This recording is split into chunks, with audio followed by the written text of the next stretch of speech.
Are you ready for the easiest DIY? Good, because I got it.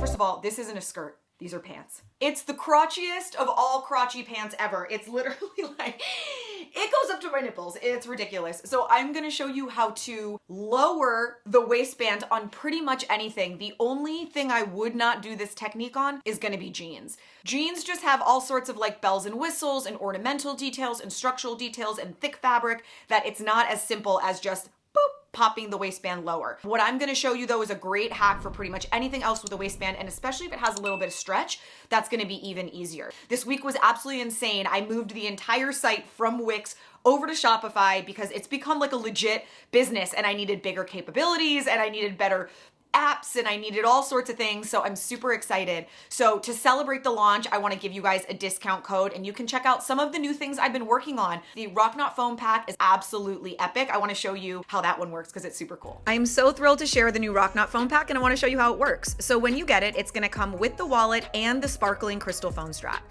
You're going to peel off the paper off the back of the wallet and then apply it directly to your phone or phone case using a good amount of pressure. I designed the wallet to hold up to at least 5 cards plus little cash, and put 2 very strong snaps so everything is secure inside. You can attach the crystal strap, which is super lightweight. It literally weighs 1.03 ounces, so it's super lightweight but sparkles like diamonds in the light.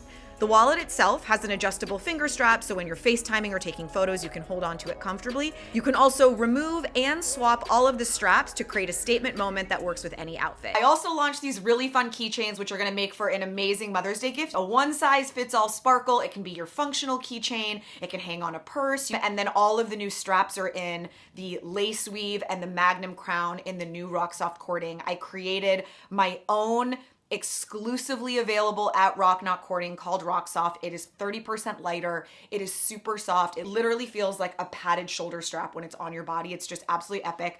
So I'm so proud of all the things I've been working on, and I'd love you guys to try it. So the discount code is gonna be DIYLove15. It'll give you 15% off site-wide. You guys can try out all the awesome products, get gifts, get all sorts of stuff that you might want. The code is only gonna be active for 1 week. So if you are seeing this video past this date, the code is no longer active. That's it. All right, let's make these less crotchy. I just put them on so we can see. Obviously, if I wear them kind of in a natural place, the crotch is down to here. If I pull the crotch to be in a sort of normal spot, it's literally up to my nipples. It's insane. It's huge and long and ridiculous. I could literally turn it into like a jumpsuit with a little bit of a camel toe. So let's take it and basically get the inseam crotch where you want it, and we're gonna lower it. Let's just kind of go like this. Right here where the waistband ends, right? This is the waistband, this is extra fabric. This would get stitched all the way around so that when we fold this up, that's where the new line is. But basically what we wanna do is we just want to imagine, where would this need to be down here? Where would the seam connecting this and this be in order to have the waistband in the right place? So again, I'm gonna go just below my hip bone so that when it folds up, it's on my hip bone. So now we want to pin it. Once you have it set where you think it's going to be, pin it in place, and this is going to mimic what a stitch would look like. That's why we're doing the pins horizontally as opposed to vertically, because we want them to run all along the waistband, so when we fold up the waistband, we can get a better sense of whether it works or not. So let's say I had sewn that. This gets folded up. How does that look? That's pretty good. Obviously, all this bulk is gonna get cut out. Now you can see I didn't do as clean of a job on the back, and that's because I was kind of like reaching behind my body, sort of blindly doing it. So I took them off and I'm laying them flat on the floor in order to make sure that I can perfect it. Now I'm still making my pins go horizontally so that I can try it on, ensure that the fit is right, that no more tweaks need to be made. I did that, and so now I am switching all of the pins to go vertically. This is gonna make it much easier to sew when the pins are going up and down instead of parallel with my needle. Now, I recommend doing a lot more pins than you think you need. It's just gonna help kind of evenly distribute, especially because our material is stretch.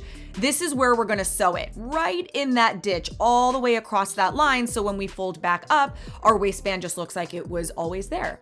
Now, I recommend doing a straight stitch with a decent size length stitch, a little bit of a looser stitch, because with stretch fabrics, sometimes a smaller stitch is gonna like pop and break. Whereas if you have a looser stitch, it gives you a little bit more flexibility and allows a little bit of that stretch.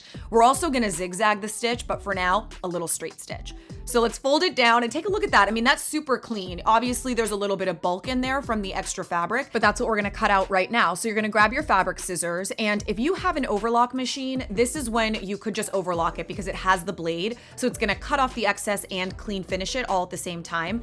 If you don't, which I don't, we're gonna do it in 2 steps. We're gonna cut off all of this. This is all of the length that we took out of the inseam. That's how much we adjusted it by. We are now gonna zigzag that raw edge that you see on the inside. So you just wanna do a zigzag stitch going as close to your existing straight stitch as possible while clean finishing so that it doesn't fray, it doesn't unravel. Now, once it's done, you might notice that you get a little bit of a curly edge. That happens sometimes with a zigzag stitch on knit fabrics. So all you wanna do is press it. I'm using a damp cloth, laying it flat, and then giving it a good amount of pressing so that it just flattens all those curly edges. And you can see, look at the difference between the side that I pressed versus the side that I didn't. It's a lot of volume, and that would definitely show through. So pressing it is a step you absolutely want to take. I decided to go in and kind of cut a little bit of the edges to make it even flatter and even tighter, but we're done. We did it. How easy was that? I mean, I gotta say they fit absolutely perfectly.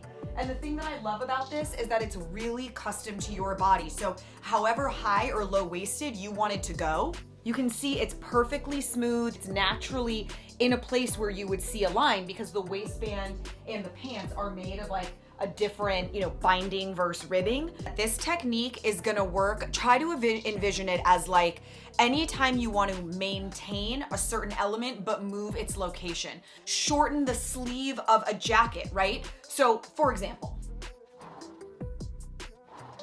do you guys remember this DIY? One of my favorite DIYs. I actually did this and I never cut out the bulk because it was actually soft and fluffy. These sleeves were way too long for me. So I did the same thing. Look, there's all the bulk that I never cut out. So if let's say you want to shorten a sleeve, you're gonna fold it just the same way. You're gonna stitch it all the way around. You would normally cut out the bulk, and then when you fold it, it shortens it. Same thing with like the hem of jeans. Let's say you want to hem your jeans, but of course you want to maintain like the bubble hem. So what you would do is you would fold your jeans, you would sew all along that like ditch right in there, and then when you fold it up, the hem is now in this location and you cut off all of this excess. So just think about this technique to be used in all different things. It's not only for waistbands, right? So it's a really great hack to move the location of something while maintaining that something that's integral to the design, integral to the structure. And if you don't know how to use a sewing machine, you can totally hand sew this. So I hope that you guys enjoy this one. Remember to give Rock Knot a try with the code DIYLove15, 15% off site-wide for 1 week. And I will see you guys here next week for another DIY. I'm so glad that we got this one out. This week was madness, but we did it. I'm very excited. Okay, you guys, have a beautiful week. I love you.